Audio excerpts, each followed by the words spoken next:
Ako po yung nakapag-aral, nagnegosyo muna, pinaasenso ko muna sarili ko, tumulong sa ibang tao at bumago ng mga buhay nila bago po ako napunta sa politika.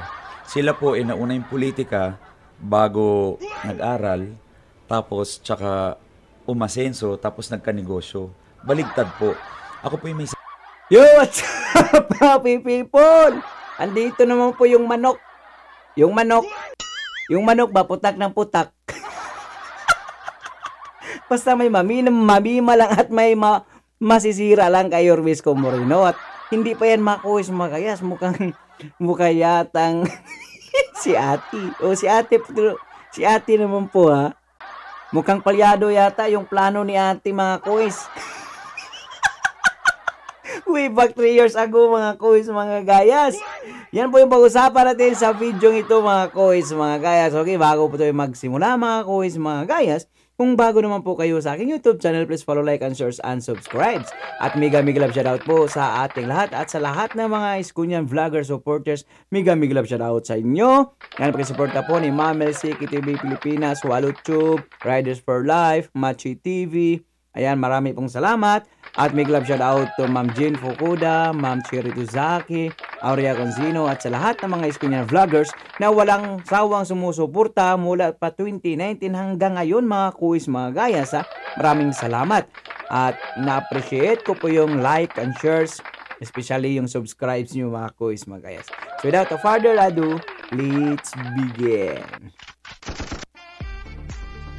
This video mga kuwis mga gayas is credit to 105.9 True FM mga kuwis mga gayas ha. Credit to this owner mga kuwis mga gayas. So yan mga, okay, pasok. Dire-diretsuhin ko na ha. Ano ang nag-udyok sa'yo? Sabi nila, nananahimik ka na, diba? Sure ka na pagdating sa pagiging congressman mo bilang party list. Yes. Sa party list. Bakit ka pumasok at sumabak? Alam yung mga kuwis mga gayas, yung mga sagot nito, ilihis niya po yung mga tanong dahil gusto niya talaga yung pag-usapan yung utang mga yung benta utang, yun po gusto pag-usapan nito. Dito sa pagka-mayor sa Maynila. Sabi nga nila, ma'am, kung gusto mo daw ng pagbabago, simulan mo sarili ko. Talagang kawawa yung mga kababayan natin, baon sa utang, binenta yung ari-arian sa Maynila. Bangkarote na ho, talagang kawawa yung mga kababayan natin, baon sa utang, binenta yung ari-arian, yung mahirap, lalong naghihirap. Imbis Manila po yung capital ng Pilipinas, dapat siya yung model city, siya po yung pinakamahirap ngayon. Kawawa po, lugmok na po yung mga kababayan natin. Ilang beses silang napangakuan pero lahat napapako. Ako po, sa dinaanan ko sa buhay ko, galing kami ng wala. Tapos nag-aral ako na mabuti, naging scholar ako sa UP, naging leader ako, naging negosyante ako, naging CEO and president ng iba't ibang kumpanya. I've been blessed by so much. And now na nasa philanthropy ako, sa pagtulong, doon ko nakita na kailangan may lumaban para sa mga taga Maynila. Kasi kung wala nang titindig para sa kanila, sila na naman yung mamumuno at wala na talaga mangyayari po sa minamahal natin lungsod ng Maynila. Nahirapan yung reporter Nagtaka siya, wala daw nagagawa. Alam ng reporter kasi maraming nagawa si Orvisco Moreno. Git nyo yung maraming problema na Yes, nakikita nyo. Sabi mo nga, bilang isang taga Maynila, ito yung nakikita mo. Pero ano yung top 3 na talagang kailangan o talagang nag-push sa inyo or nakapag-kumbitsi sa inyo na di, kailangan kasi ito yung gusto kong tatlong pangunahing problema talaga sa Maynila? Ang nakita ko pong pinaka-problema sa Maynila, yung kalusugan, yung sa edukasyon, tsaka yung mga trabaho at kabuhayan. Yan yung wala yung mga tao, kaya lalo silang naghihirap. At naniniwala ko itong tatlong to, pag naibigay ko sa kanila, pwede na nilang tulungan yung mga sarili nila, pwede nilang maangat yung mga sarili nila sa hirap. Number 1 problem, yung kalusugan, ma'am. Yan ang pinaka-hinihingi sa akin na tulong. Pang hospital, pang gamot, pang maintenance medicine, mga senior citizen, dialysis. Lahat ho halos may sakit. Bawat bahay sa Maynila may sakit. At wala silang pambayad, wala silang panggamot. Wala silang gamot na makuha sa local government. At yun ang sinasabi ko, saan napupunta yung pera ng local government? Tika. Ano daw sabi niya? Halos lahat ng bahay sa City of Manila mayroon daw mga sakit. Wow. Totoo po ba yun mga Manileño? Halos daw kayo lahat dyan nagkakasakit na. Sabi ng manok. dapat napupunta sa mga tao. Ito yung pangunahing dapat tuunan. Kasi meron ka nga lahat ng bagay sa mundo. Kung wala ka namang kalusugan, may sakit ka, wala rin. Kaya ito po yung number one. Pangalawa naman, yung pag-aaral po ng mga estudyante natin o kaalaman. Ako po yung mapalad dahil nakapagtapos ako sa UP Diliman, graduate ako. Kaya nabigyan ako ng maraming oportunidad sa buhay. Pwede ka makapagtrabaho or in my case, nakapagnegosyo ko at napaunlad ko yung sarili ko, natulungan ko yung pamilya ko. Ito yung kailangan ng mga bawat pamilya sa atin, mga kabataan, anak, kapatid, para matulungan nila yung pamilya nila. Ang goal natin dito, mabawasan po yung may hirap. Pero kung hindi sila nakapag-aral, ano mangyayari? Ganun pa rin yung buhay nila sa mga susunod na henerasyon. So, kailangan ma-break po ito. Makapag-aral sila, mabigyan din sila ng allowance. Kasi libre naman yung pag-aaral, pero hindi pa rin nakapag-aral yung iba. Kita niyo mga kuis mga guys, hindi niya alam sa kapanahonan ni Yormes Comorino na may allowance sa mga estudyante mga kuis. See? Alam yung manok mga kuis mga guys. Especially yung babae. Ang ingay niyan. Pag panahon ng pang-itlog, panahon ng eleksyon, ang ingay niyan. Gaya kaingay nito. Kasi walang pamasahe, walang pambaon, walang pera. At pangatlo naman, yung trabaho at kabuhayan. Ito yung advocacy ko kasi I'm a businessman. Kabuhayan yung binibigay ko sa mga kababayan ko. At yun ang pwede nilang gamitin para mangat ang sarili nila. Ngayon pa lang, yun na po yung tinutulong ko. Bibigay tayo ng trabaho, kabuhayan, mas paiigtingin, mas pararamihin lang natin sa mga kababayan natin sa Maynila. Alam nyo, kung yung tatlong binanggit nyo, yan din ang laging naririnig po, di ba, ng mga Sunog! Kasi sa tuwing eleksyon yan po yan, lagi po nating naririnig. Ha? Sa mga talipandas na mga ipalitiko mga kuis magayas. Bahin nyo, si Yormes Comorino, yung mga pangako niya talagang natupad po mga kuis magayas, in fairness po. Ito mga kuis magayas, congressman po yan. Nagtanong po tayo, ano pong nagawa diyan sa kongreso? Nga po mga kuis. Kandidato. Dahil actually, yun naman talaga yung pinakamalapit sa sikmura ni Juan de la Cruz. At yan din naman talaga, hindi natin maikakaila na talagang yun lagi ang problema po sa bawat, nangungunang mga problema sa bawat bayan. But this time, ano ba sa tingin mo or anong pinagkaiba mo sa ibang kandidato? Ano ang maipapangako mong kakaiba? Ang kakaiba talaga niya dyan, ma'am, yung pabida-bida. Tapos, panay-panira, panay pukol sa utang, kasi hindi niya alam kung saan mo napunta eh. Kung sakaling ikaw ay pala rin na maging ama ng Maynila. Unang-unang pagkakaiba ko po, Ma'am Karen, ako po Cheryl po. Ma'am Okay Cheryl, lang. sorry. Kanina may interview ako. Ako pinakapag-aral, nagnegosyo muna, pinaasenso ko muna sarili ko. Yan daw yung kakaiba sa kanya. Bakit yung mga katunggali iba niya, hindi ba nag-aral? Harvard pa nga eh. At saka Oxford University, ibang bansa pa yun mga kuis mga gayas. Kita mo kung paano yan sumagot mga kuis mga gayas, taliwas po sa tanong. Tumulong sa ibang tao at bumago ng mga buhay nila bago po ako napunta sa politika.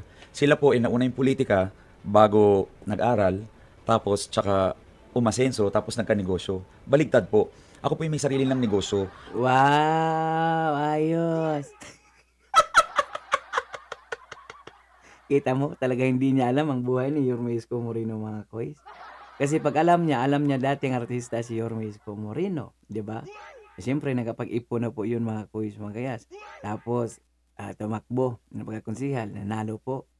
Tapos, nanalong pagka-mayor mga kuis mga gayas.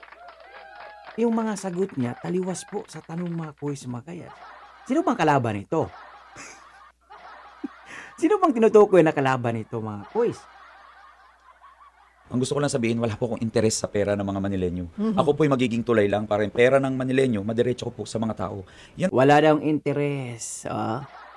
So, anong plano mo? Bakit ka pa tumakbo? Kung mayaman ka, philanthropist ka, itumulong ka na lang. Ha? Tumulong ka na lang. Diba? Ganun kasimple yun. So, may balak. Businessman po. Wala pong negosyante na magpapalugi ng 5 duling. Tandaan nyo yan mga koys. Ng 5 duling. Hindi papayag yan na malulugi yan mga koys. Sa laki ng ginastos niya ngayon mga koys. Alam naman po natin na pag congressman po, may pondo po sila para ipamigay sa taong bayan. At yan pong binibigay niya ngayon mga koys mga gayas. Galing din po yan sa tax ng tao. mga kois magayas. Tapos binalik lang niya mga kois magayas. Ang saklap lang dito dahil sabi ng mga Manilinyo, tatanggapin po daw nila yung ayuda, bigas, spam at kahit ano pa.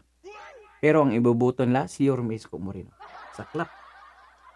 Yan talaga ang wala sa Maynila. Kasi laging pinag-iinteresan yung pera. May budget na 25 billion ngayong taon yung Maynila. Imbis ilagay sa edukasyon, sa kalusugan at sa kabuhayan, nilalagay sa kung saan project na pwedeng pagkakitaan o magkaroon ng korupsyon.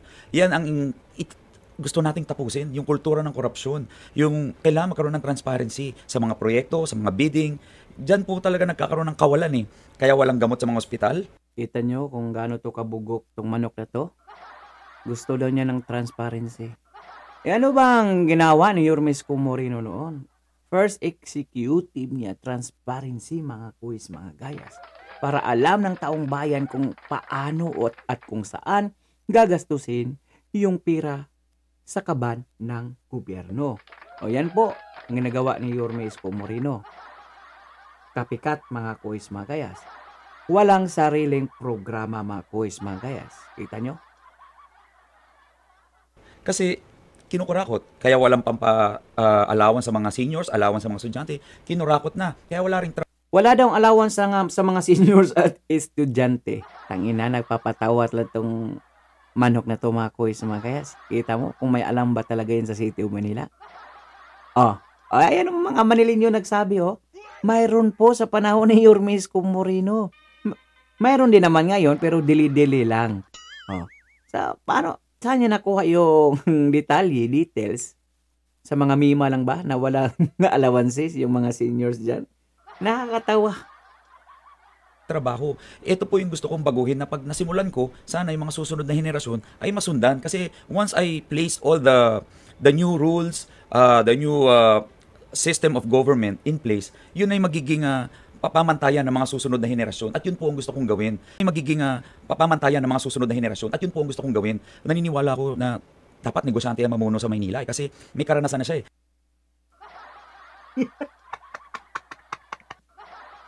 Dapat daw negosyante. So, anong gagawin nila dyan? Anong gagawin mo sa mga Manilinyo? Pamember mo lahat sa front row mo? Inabalitahan namin kasi mayroong nagreklamo doon sa Tolfo eh. Pagkatapos yung pinangakuhan, iniwanan nyo bigla sa aire. Pinahawak nyo lang ng sports car, tapos kinuha. Yan yata mga sports car mo ngayon eh. Hindi lang sa pagbabudget, sa leadership, sa prioritization, sa human resource, at iba't iba pang mga departamento. Hindi ito pwedeng pamunuan ng wala talagang pinag-aralan, walang experience. At doon lang mismo nag-aral, ginawang trial and error, yung pamumuno. 20 years na ho namumuno yung mga yan. Wow, kita nyo gaano to kasinungaling at gaano ka manira. Especially yung tutukoy nito kasi alam niya, tinik po. Hadlang si Yorme Isko Moreno. Si Yorme Isko Moreno pong tinutukoy nito. Wala daw pinag-aralan. Ginawa daw trial and errors ang City of Manila. Wow! Trials and errors po ba yung makapagpagawa ng paral ng ospital at kundo at kalinisan dyan sa City of Manila? Kayo na pong sumagot. 25 years, ilang beses nang sinubukan. Isa lang tanong ko sa mga kababayan natin, may nagbago ba sa mga buhay nila? Wala, kaya sabi ko, walang magbabago. Wala daw nagbago sa buhay ng isang Manilinyo. Wow, palakpakan na naman. Di ba nagbago yung buhay ng nakatira sa mga kundo? Napakaraming pabahay na ginawa ni Yorme Isko Moreno. Di ba nagbago yung pamumuhay ng isang estudyante? Na fully air condition yung mga paralan na tingin natin parang private pero wag ka. Public school po yan mga kuis, mga kayas. Fully air condition. Mga seniors, unang nakagawa ng programa para sa mga seniors, walang iba si Yorme Isko Moreno. Allowances ng mga senior, allowances ng mga estudyante. Kita mo? Existing na programa na ni Yorme Isko Moreno. Yun din ang programa nito. Wow! Hanggang walang magbabago sa namumuno sa Maynila. Na yun po ang ibinabalik sa inyo o ibinabalik na bato po sa inyo na kulang ang inyong experience bilang yung pagsisilbi sa politika. Well, Tama. Kulang na kulang. Dumaan ka muna ng barangay councilor, tapos magkapitan, tapos mag city council. bago ka tumakbong pagka vice mayor. Kung palarin ka, baka magiging mayor ka after 50 years. After 50 years, baka pwede ka magiging mayor. Kung makakalakad ka pa. Kahit naman parang issue din yan sa mga pumapasok sa trabaho. Paano ako yung masusubukan kung experience sa pagbabasihan? Paano ako magkaka-experience kung hindi ako Hindi naman po tatanggapin? yun yung gagamitin Pero kong yun yung kasagutan dyan, ma'am. Ang kasagutan ko dyan, kung i-comparison lang ho natin sa pinag-aralan, I graduated valedictorian high school. I'm a scholar in UP. I'm a civil engineer by profession. I'm a CEO and president of different companies, not just in the Philippines, pati sa abroad. I'm the owner and president of other international luxury brands here. Kita nyo, puro business, business, business mga kois, mga kayas. Tapos parang di niya alam na nakapag-aral ang ating Yorme Isko Moreno sa Harvard University at Oxford University, mga kois, mga kayas. Here in the Philippines. I've been doing business for the past 20 years. I've been awarded Philanthropist of the Year 3 times. I've been helping a lot of our countrymen. Alam ng mga kababayan natin yan. More than 10 years na tayong tumutulong. May programa tayo sa telebisyon na puro pagtulong lang. Wala akong plano sa politika, ma'am, pero dito ko dinala ng tadhana. Sabi nila, to whom much is given, much is expected. Alam ko po yung pakiramdam ng mga kababayan natin mahirap. Doon ako galing Sabi ko, pag dumating yung posisyon na pwede akong tumulong at bumago, hindi ako magdadalawang isip. At ngayon po, sa tingin ko, pinrepair po ako ng buhay. For my 20 years experience, hindi lang naman talino yan, ma'am Yan sana ang palagi mong sinasabi. Pero bakit kasamahan mo ng panay panira, panay bintang sa Boy Binta, Divisoria na wala ka namang alam? Di ba sabi ni Yorme Isko Moreno, maglatag kayo ng iyong programa.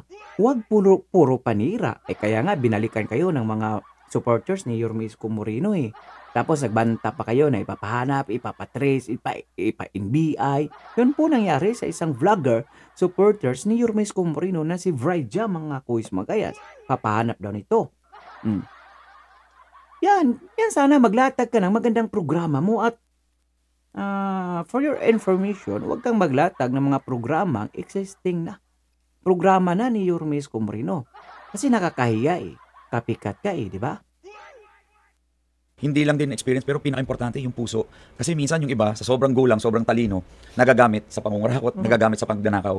Kaya nga naniniwala ko, kailangan may negosyo yung namumuno para hindi mo pag-interesan yung pera ng gobyerno at mga tao. Kasi kung wala kang negosyo, saan makukunin yung pambili ng bahay mo? Kalimutan yata nito na yung asawa ni Yorme Isko Moreno, mayaman na negosyante na mula pa noon hanggang ngayon, mga kuis. Nakakatawa itong manok. Putak ng putak. Luho mo, luho ng pamilya mo, yung mga gamit na mamahalin na meron sila, saan ang galing lahat yan? Ang nangyari ko sa Maynila, ito po pinaka talagang pumukaw sa damdamin ko, yung binaon nila sa utang, yung Maynila, at binenta halos lahat ng ari-arian ng Maynila. Ayan na naman, kasasabi lang, na maglatag ka ng programa mo. Huwag puro panira. Kasi yung mga panira mo, hindi tatalab yan sa mga Manilinyo. Bakit? Alam nila kung anong nagawa ni Yorme Isko Moreno sa kapanahunan niya at sa panahon ng pandemya. Billions po ito. Sabi nung kasamahan ni Mayor Isko, binenta niya yung 65 billion na ari-arian ng Maynila. Walang nakakaalam. Walang transparency. Tinago nga Kaya nga nung... Wala daw nakakaalam, mga kuis, mga gayas. Baka ikaw lang hindi nakakaalam.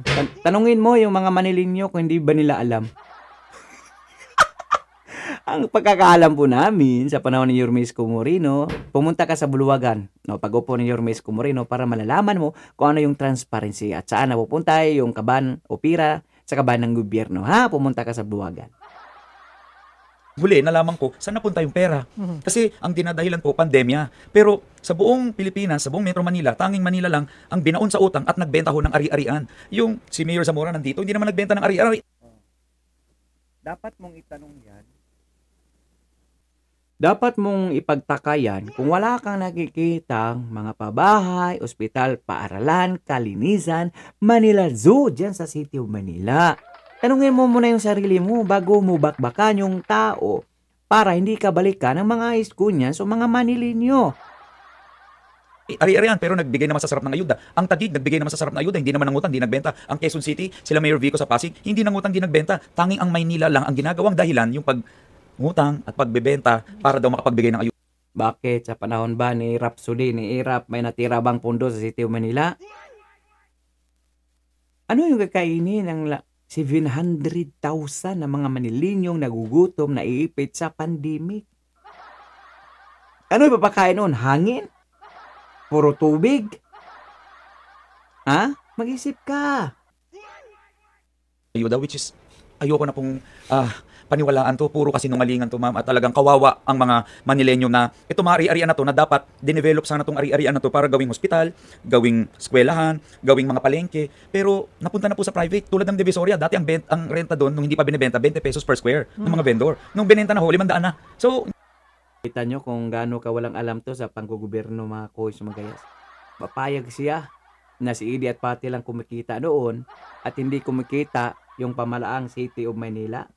Wow, kita mo kung gaano kagaling tong ekonomistang civil engineer na ito mga kois mga gayas, na manok putak ng putak na may mamima lang. Tingnan nyo kung gaano kagaling. hindi na nila kaya per square meter, 500 per square. So maraming nawalan ng trabaho. Yung City College of Manila, imbis eskwelahan para sa mga kabataan ng Manilenyo, binenta rin sa private. Mga lupain, Kirikada Fire Station, Sasis Basketball Court, Harrison Plaza, binenta. Ang dami pa hong lupa na hindi kilala, binenta, amounting to almost 65 billion. Sabi na nga yan, nakasamahan ni Mayor Isko mismo na si Amado Bagatsing. 65 billion daw yung binenta ni Isko. At nasan lahat yun? Saan napunta yun? Hindi naman pwede mo sabihin, binigay mo lang sa ayuda to. Hanggang ngayon, yan po yung iniiwasan nilang issue. Maganda nga, Ma'am Cheryl, ma-interview mo si Isko rito. We invited, to be fair, to be fair, Ayos siya pa talaga nag-utos na imbitahan. Alam mo, SB, alam mo, kahit saan pa kayo makita ni Yorme Isko Moreno, kahit sa White House pa, may ebidensya siya, meron siyang resibo kung saan napunta yung mga sinasabi mo. Mag-do research ka muna dyan sa City of Manila. Bago ka manira, pudak ng puda, pabida-bida, do research. Huwag kang maniwala sa mga mima lang. Mima sasabi lang. hindi lamang po si Congressman SB ang ating inimbitahan po dito, maging ang incumbent mayor na si Mayor Honey Lacuna and former Mayor Isko Moreno. Lahat po, sa bawat bawian po ay sinisiguro namin na ma-invite lahat. But they declined kasi. But thank Kasi you nga, for making time. Yes, kasi nga po, ito yung issue, yung pagbebenta ng bilyong-bilyong ari-arian, ito po yung iniiwasan nila, Ma'am Cheryl.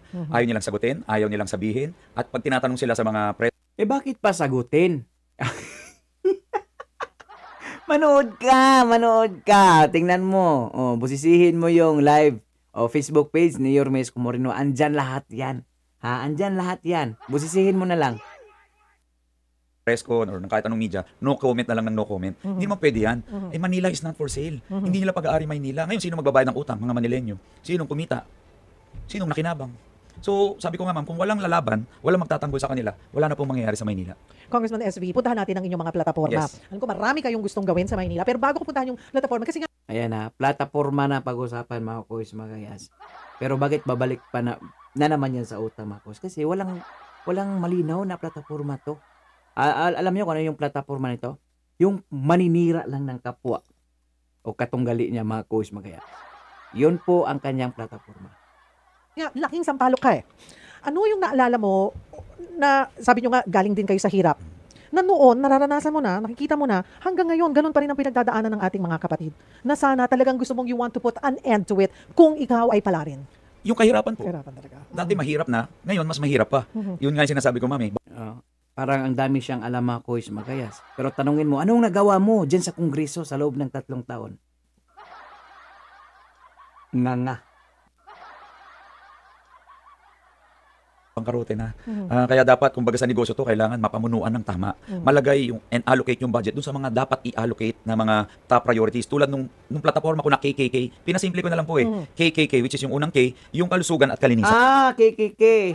Kalibang, katog, kaon. Kaon, kalibang, katog.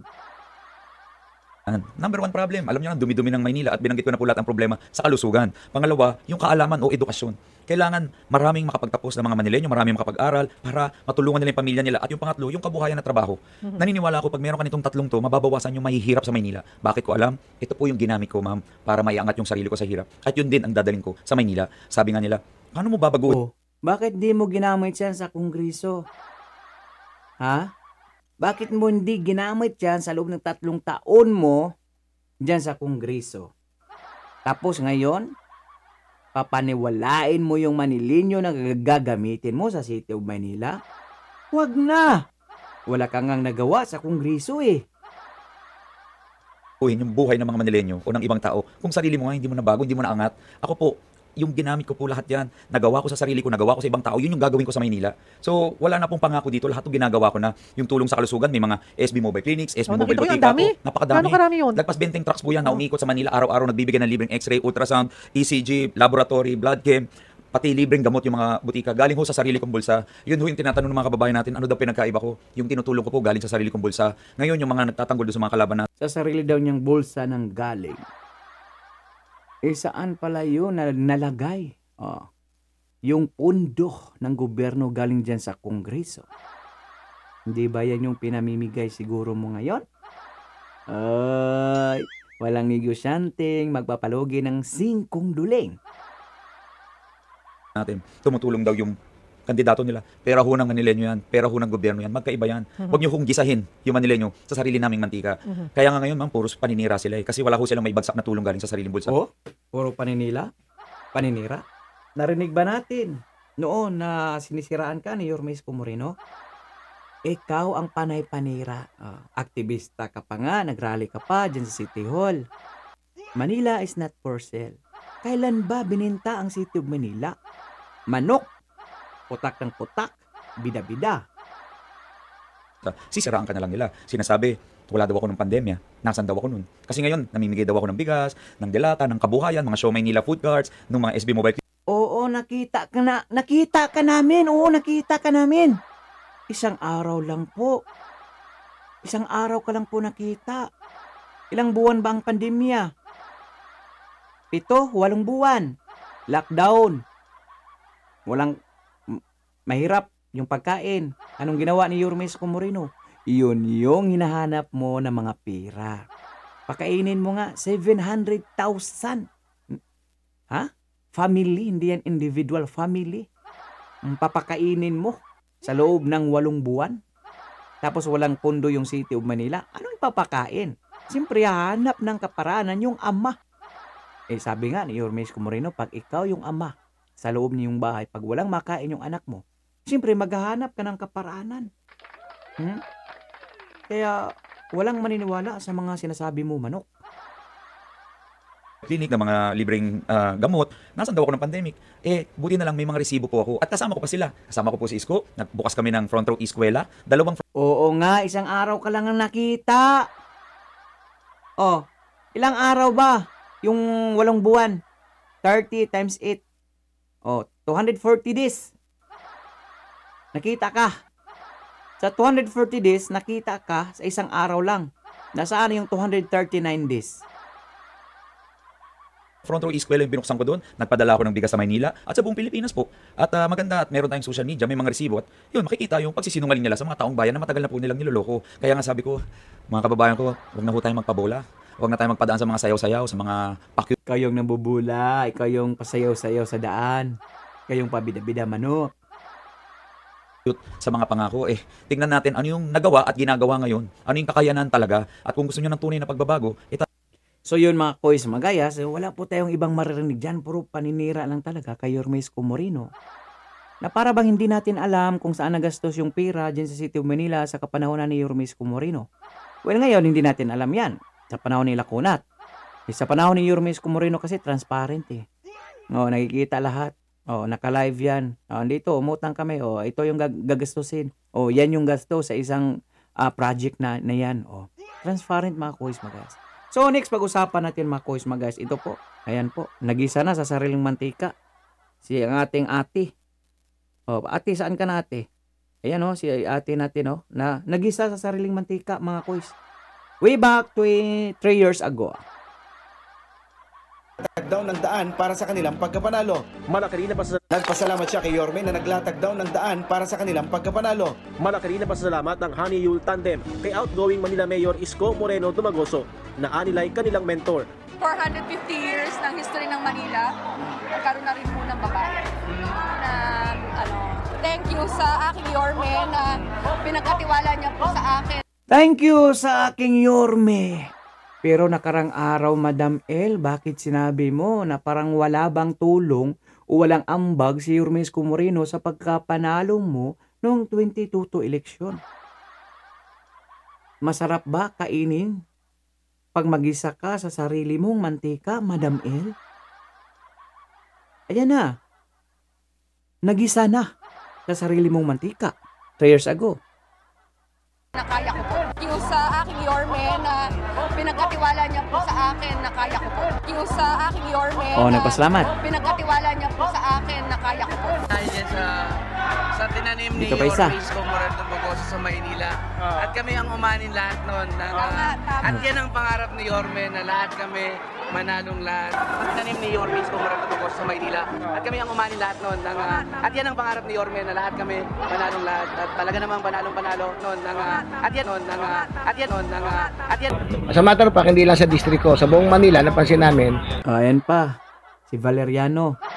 District 2. Panay puri noon. Ngayon, hindi daw mga kabuluhan, mga ginagawa ni Yorme Isko Moreno noon, mga kuys. Yan yung sabi niya ngayon, mga kuys, mga kayas. Okay, tanong kung gaano ito kasinungaling itong mga tao na itong mga kuys, mga kayas. Yan ba ibubuto nyo? Manilin nyo? Yung endorsement ni Yorme, yun talaga yun. Halos lahat ng kandidato ng Aminado. Asenso Manileño. First time yun. First time nangyari sa Manila. Usually History. may nananal 24, 23 councilor, pero ngayon 34 out of 36 councilor. Mabigat yun. Tapos 6 na congressman sa 6 na distrito. Then 6-0, no? 6-0. First time, sa natatandaan ko mula nung after revolution, ngayon lang nangyari yun, 6 na congressman ng isang partido, nanalo.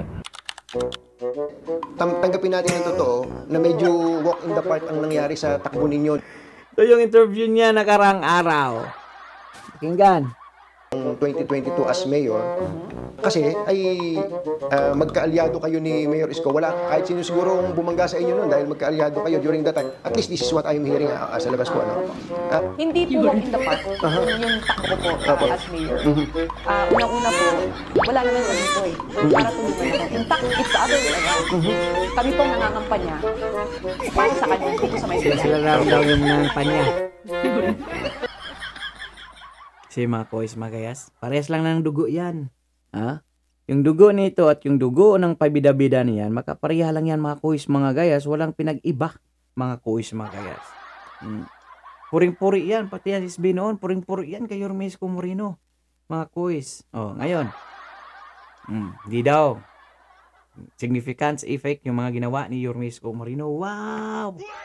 Kayo lang po musga, manilinyo. Ika nga sabi ni Yorme Isko Moreno. Kayo po ang may kapangyarihan. Suggest ko lang ha. Kasi kayo yung may kapangyarihan dyan sa pagdating ng eleksyon. Vote straight po tayo. Yorme's choice. Mula mayor, vice mayor, congressman, hanggang sa city councilors, mga kuis, mga guys. Vote straight po tayo para madali pong maibalik ang mga programa ni Yorme Isko Moreno dyan sa City of Manila. Okay? At dahil umabot po kayo sa dulo ng ating video at hindi nyo pag-skip ng ating ads, maraming salamat po sa inyo mga kuis, mga gayas. So for now, I'm Gan Nila. God first, God bless all peace. Bye-bye. Pakikomento ng inyong mga opinion o reaksyon sa comment section mga kuis, mga gayas.